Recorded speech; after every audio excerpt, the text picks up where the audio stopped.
Sobat RSI, saat ini kita akan membahas topik tentang penyakit influenza. Di sini telah hadir Dr. Emi Andrini sebagai dokter umum Rumah Sakit Islam Yogyakarta PDHI. Assalamualaikum Dr. Emi. Waalaikumsalam Teh Ika. Apa kabarnya hari ini? Baik, alhamdulillah. Ya. Dokter, kita bincang-bincang dulu ya di sini ya. Ya. Kalau penyakit influenza itu kan sering terjadi nih di masyarakat ya. Dari sisi medis, pengertian dan tanda gejalanya itu seperti apa gitu? Influenza ya. Jadi influenza ini penyakit yang disebabkan oleh virus ya. Penyebabnya adalah virus influenza mengenai saluran pernapasan, seperti itu.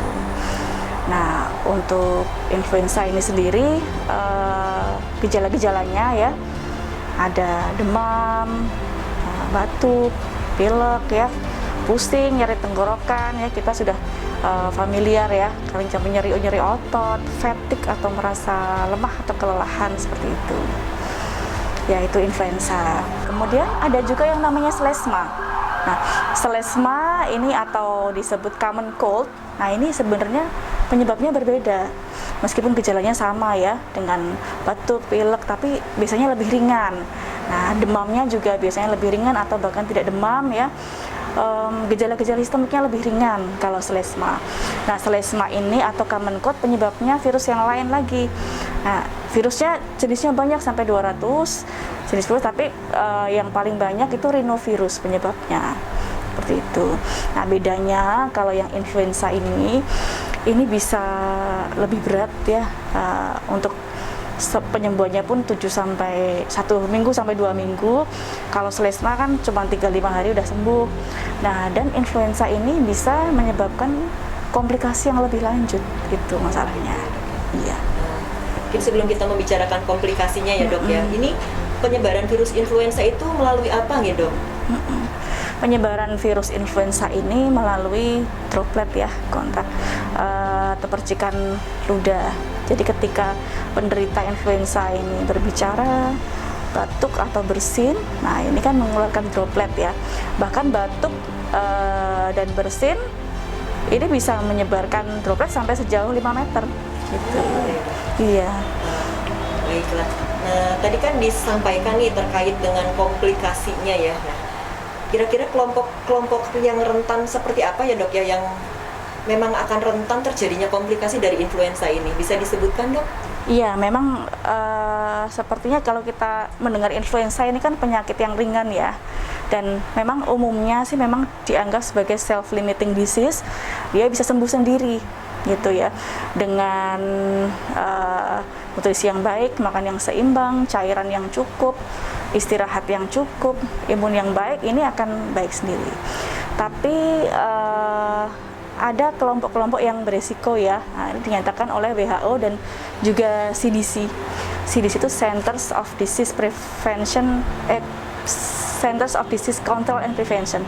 Jadi pusat pengendalian dan pencegahan penyakit ya di Amerika Serikat. Ada 4 kelompok yang dianggap beresiko tinggi ya terhadap influenza ini untuk terjadi komplikasi lebih lanjut, yaitu anak-anak, ibu hamil, lansia, kemudian orang-orang dengan penyakit penyerta atau komorbid, penyakit kronis gitu ya, misalnya jantung, ya, paru, ginjal, liver, diabetes, asma, seperti itu.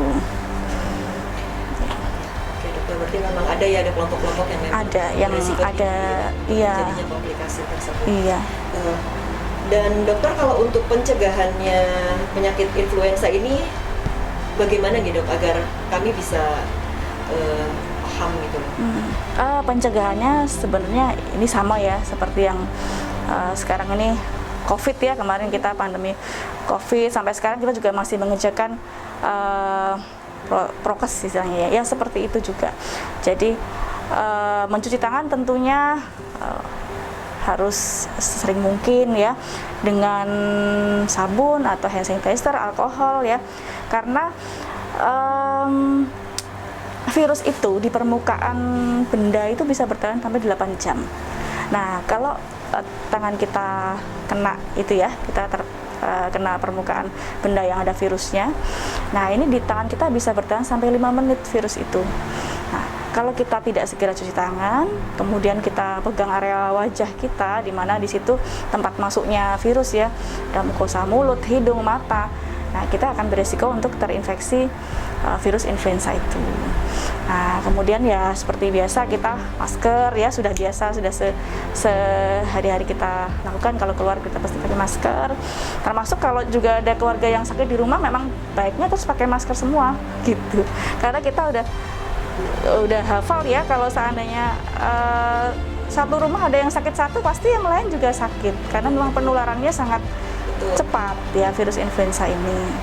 Nah, selain itu juga imun kita kuatkan ya, menguatkan imun antaranya yaitu makan dengan makanan yang dengan gizi seimbang, cairannya cukup, istirahatnya cukup.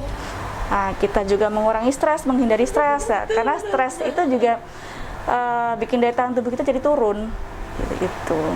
Nah, dan salah satu yang termasuk yang efektif ini ya, ini disarankan memang juga melakukan vaksinasi.